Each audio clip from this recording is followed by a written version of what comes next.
In the city, you know, we got construction, we got overpriced condos, and we got garbage-eating raccoons, you know, the size of dogs. But what we don't have is, you know, an abundance of, you know, fresh, locally sourced, ethically sourced, you know, tomato sourced kraken. When shopping for squid, you could buy the frozen rings, but that's no, that's easy. That's squid with training wheels, you know, if you don't mind me saying. If you want to be adventurous, you know, like I do, you gotta buy the whole squid, not the big one though. That's unmanageable. That's unreasonable. I mean, seriously, who's eating all that squid? Yeah. You know, ideally, the squid's plastic, you know, prison would have a seal of approval. Sustainable, responsibly caught. You know, no sea turtles were caught in a net or something like that, right? In reality, good luck finding a label, you know. I even asked my, you know, AI pal, you know, we can call him, you know, Hal, if the squid from the murky depths of the Chinese Sea was sustainable.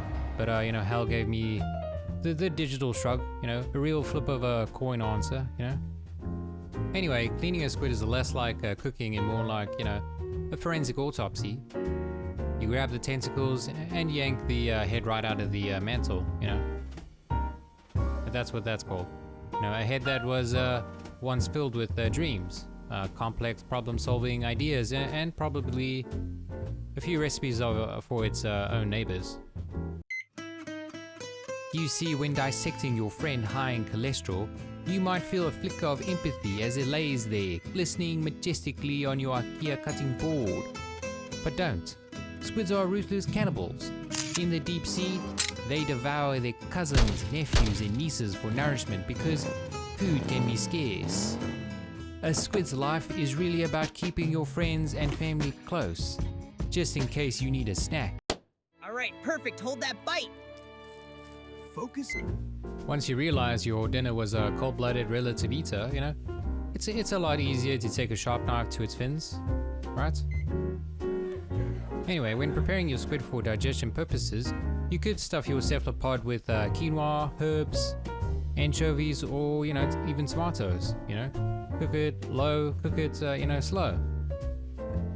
I did try frying my high cholesterol tentacle friend, you know, once, and it didn't go well, you know.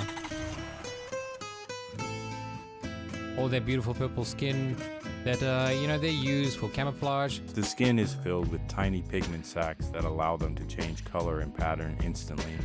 They burn to the bottom of the scorching hot pan, you know. I didn't even have the time to, you know, hit it with some fresh lemon, garlic, or, you know, chili. Anyway, it all ended up rubbery, like seasoned protein rubber bands that I enjoyed, you know, next to veggies.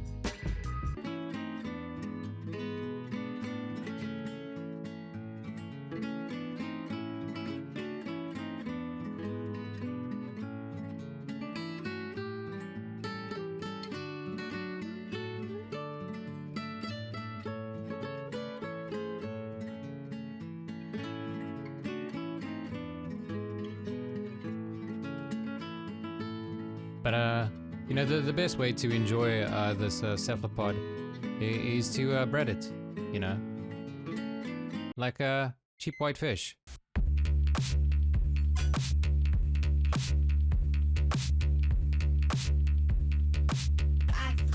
But you can't simply just toss it in, you know, egg wash, flour, and breadcrumbs. Yeah, you know, that's not good enough. You know, you got to use a bit of a chemical warfare. You know, a way to soften the meat of this intelligent sea creature, like using buttermilk. You know. Buttermilk isn't solely for delectable corn pancakes. Paired with a mountain of coleslaw, tender, sweet barbecue pork ribs, and a sweet sauce. But is a widely used culinary technique to tenderize innocent, succulent, delicious sweet meat. When you soak your cephalopod in buttermilk with soy sauce for some salty goodness, the lactic acid and calcium content breaks down protein fibers, resulting in moist, juicy, and tender meat. so your three-hearted cephalopod doesn't end up like chewy rubber bands. Everyone loves, fried calamari. It's crunchy, it's nostalgic. It shows up at parties. But each ring is, also a grease-soaked trap. Right? Saturated fats, excess calories, cholesterol's wingman working overtime. What about trans fats? The shape-shifting villains of the food world. Raising bad cholesterol, lowering the good. Quietly turning your heart into a ticking time bomb.